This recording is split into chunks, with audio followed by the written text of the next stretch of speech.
Hello everybody, Noah here with Learn Meta-Analysis, and in this video we're going to talk about creating search terms, creating a search strategy, and actually searching a database. So I know that sounds like a lot, but let's go ahead and get started. So what you can see here is I am on an EBSCOhost database called Teacher Reference Center, and this is something that you can just search for free as anyone. I just searched for free database, and this is one of the ones that came up. So I thought this would be a good example because a lot of the databases that you may have access to use EBSCO. So what you're going to see here may be somewhat generalizable to the databases that you can actually search through your institution.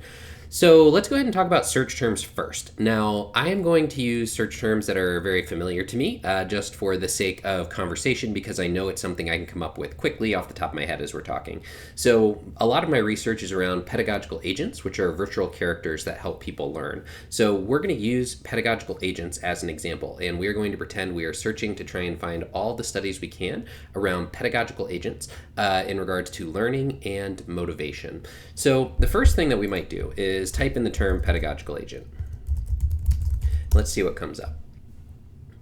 Okay, so as you can see, this only came up with 20 studies, but I know that if we search other databases, like ones I have access to through different institutions, this comes up with a lot more. It may come up with thousands. So what I really want to show you is how we can use different modifiers within our search string to add additional keywords and modify the keywords that we have. So one of the really common things that you'll see is the use of either and in all capitals or in all capitals. So we're going to use and first, and we're going to also search for the term virtual human because that's something that we often hear pedagogical agents referred to as. Okay, interesting. So what do we see here?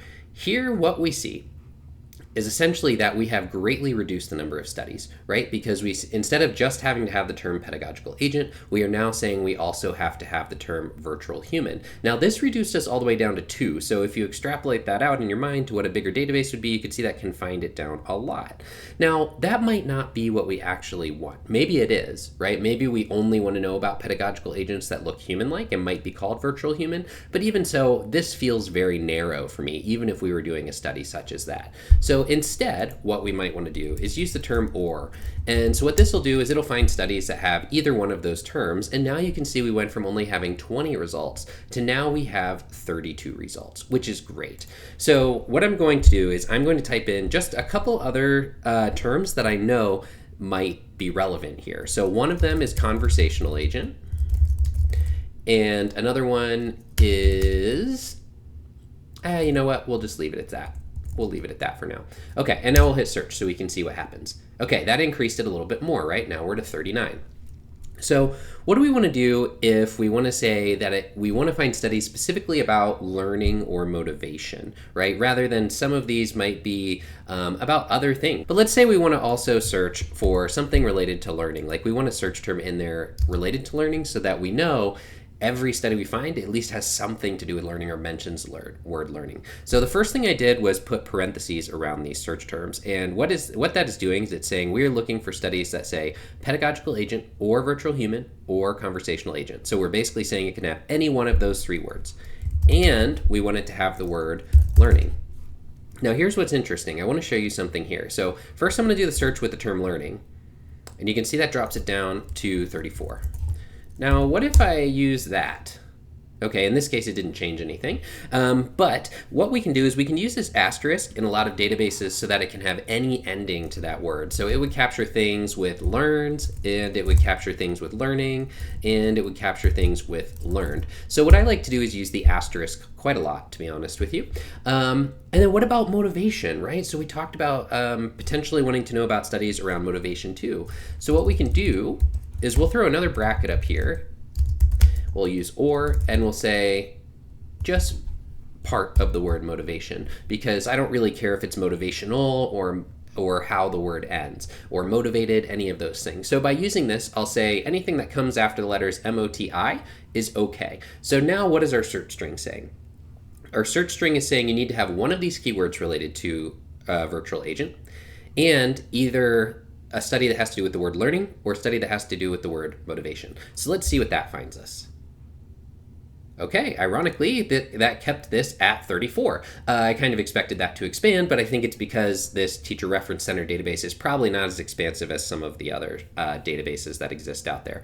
So I know if I use a search string similar to this in other databases, I might end up with hundreds of studies. So here we have 34, which is going to work really well for when we get to actually exporting these studies.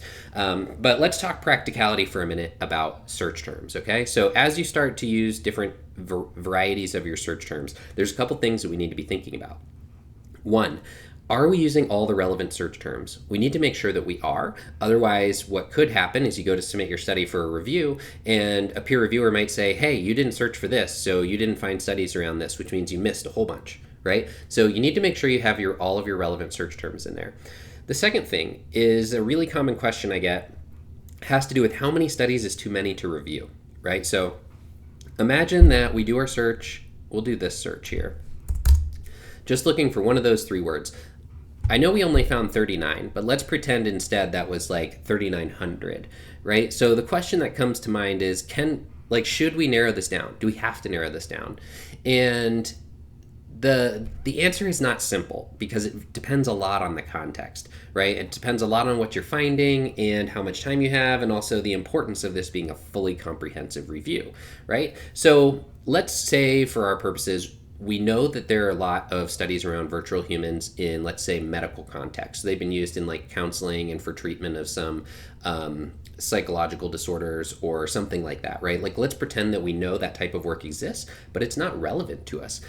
In that case, it might be worth adding in our modifiers, right? Of saying we want to specify that we are looking for learning or motivation studies, and then run our search. And then we can see that cuts it down. So if we pretend like this is a bigger database, maybe this cuts it from 3,900 down to 3,400. That's pretty good, right? And it still gives us a lot to review. So ultimately, the question that I end up getting asked by people is, what is the number? Tell me the number, Noah. How many studies do I need to review?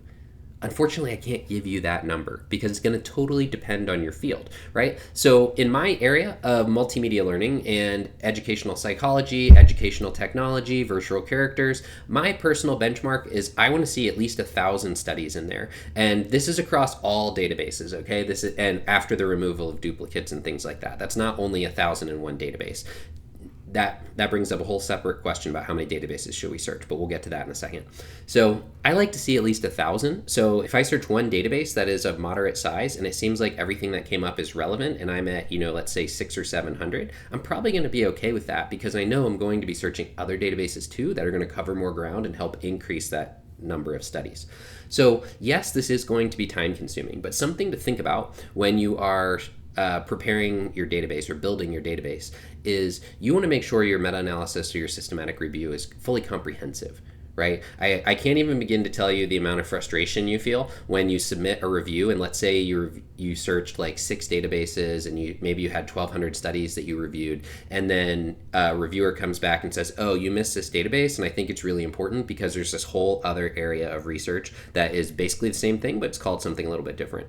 Right? That's really frustrating as a reviewer because you've done all of this work and now you basically need to go back, and it's not a full restart, but it feels like a full restart. So it's much easier if you just get these things out of the way ahead of time. So to kind of reiterate search strategies here, we can use the brackets when we are using similar terms. So I like to use the brackets for my main idea or my main keyword. In this case, what I mean is like pedagogical agent, virtual human, or conversational agent. I like to put all of those in brackets because researchers use different terms to mean very similar things. I also use a lot of the and or modifiers because I find that's very helpful. And I also use this asterisk quite a lot because I don't know if studies necessarily specify learning or if they just say the word learn. So I like to use the asterisk so that it captures all of those types of things. So I see I've already been talking for quite a bit of time now about search terms. So why don't we end our video on search terms here? And in the next video, we'll talk about how to actually export these results.